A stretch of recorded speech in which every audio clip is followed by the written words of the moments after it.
And this is the second time I've worked with a group here at Chequers.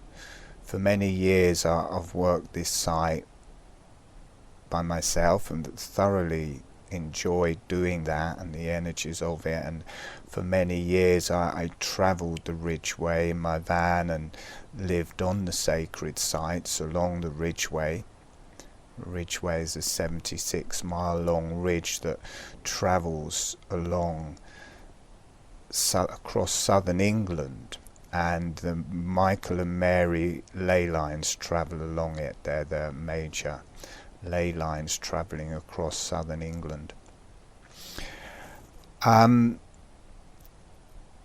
this is only the second time I've taken a group of people up there. And I think it's only the third time, maybe there's been more that I can't remember, where I've taken people to sacred sites to work with the energies. It's something I've just done for myself, but with Chequers, I've been called to this site. Well, I'm the person that found this site and mapped it out and drew the images and campaigned for public access to Chequers. So not surprisingly, I'm called to encourage people to come and work with me there and help open it up. And it was very, very different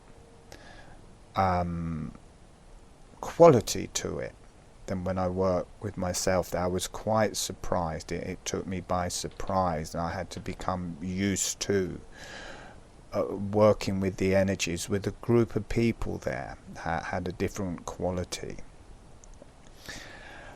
And we worked mainly, I think my main objective was to really open up the centres along Beacon Hill there. Beacon Hill has been closed to the public, or the top of it, the top half of it has been closed to the public until the last 15 years.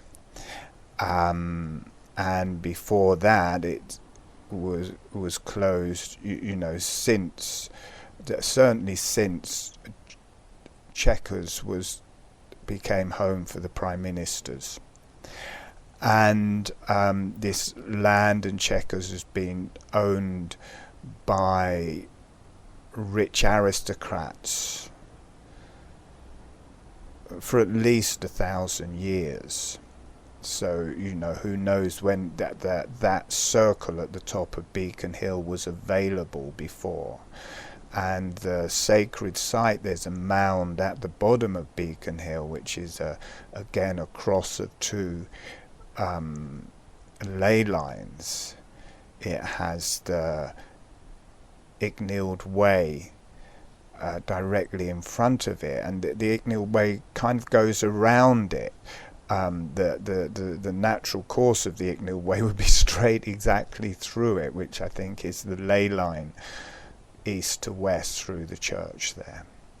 And then there's a south-north ley line going through to a spring in some woods just below it. That spring doesn't have a name, but I've called it Chalice Well, because Chequers is the chalice, or sorry, Chalice Spring. There is already a Chalice Well at Glastonbury. This is the Chalice Spring at Chequers. And Chequers really is a chalice.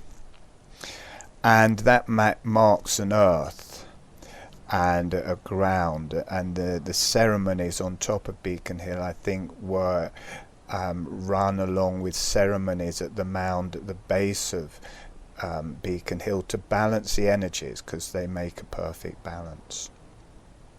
So it's a long time since this hill has been worked. So you know, I've uncovered it personally for myself in that way, and that's at a certain level. But then you hit on it at another level when there's a group of you. And so again, it takes a while to blow the dust off it, which I felt on the day we were working through layers. And even though it was opening, by the end, I think we were working up there for about an hour and a half, just around that circle. It was really humming and open, and connecting along the ridgeway to the other sacred sites along the ridgeway, connecting to the top of Coombe Hill, connecting down through the sacred sites, well, to the east, to Ivinghoe Beacon, to the west, down through East Hendrids. There's sacred sites all along it, but East Hendrids, there's a major one. Then you've got the Uffington White Horse, then another White Horse, then Avebury. So it started working. You know, people really did do their jobs, and it wasn't easy. You know, it's not, you know, in the webinars it's easy, and it's a different level of energy in the webinars. The energy really takes off strongly and quickly in the webinars, because we're very much working with our internal energies as a reflection of Chequers, and people are in the comfort of their own room, and that is contained in their room. So there's an ease to it, that people can drop into a meditative state. It's not always easy when there's a strong wind and it's cold and I'm having to almost shout so people can hear me. It's not easy to find that balanced state of meditation. But everybody did do their jobs. They stayed with what we were doing, and I congratulate them for that. And by the end, everything was harmonizing. There was a beautiful energy buzzing in that circle at the front of Beacon Hill. It was connecting to the whole chalice. It was grounding through the stem. It was balancing with Coombe Hill. It was balancing and grounding through the church at the bottom of Beacon Hill and down to the springs. So by the end, it was just humming along nicely, and it wasn't in the way I'd expected. It was a totally different energy to what I was expecting. So you know, that is nice for that as well. And I'll be carrying on with these. I go up there a lot, but once a month I'll be inviting people to come along with me. I don't really mind how many people come, but it was great to have that number, because at the end we could make a circle. We could get a proper everyone around the natural circle at the front of Beacon Hill. We could get everyone around it. So really made a proper circle of people on the circle. So it would be great to get that number of people, but you know, I can work with it, whoever wants to come along and however many want to come along. I guess this will become more popular in the summer as it's warmer for people up there. But we have a free webinar